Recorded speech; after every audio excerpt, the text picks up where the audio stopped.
Coco Martin at Julia Montes, nagsasama na sa totoong buhay.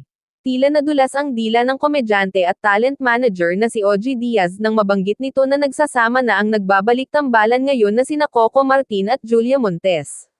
Nasabi ito ni Ogie sa kanyang vlog with Mama Loy na in-upload sa YouTube channel niyang Ogie Diaz Showbiz Update.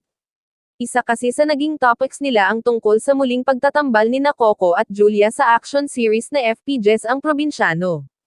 At sa puntong ito na nadulas ang comedian and talent manager. At sa kamahal naman nila ang isa't isa, say ni Ogie.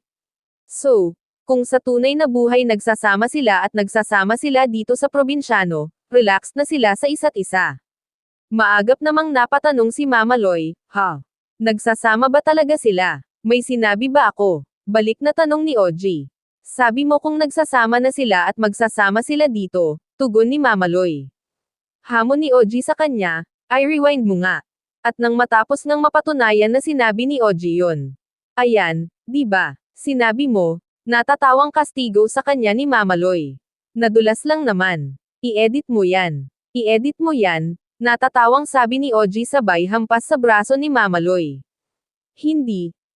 Resibo, patunay yan, natatawang sabi ni Mama Loy.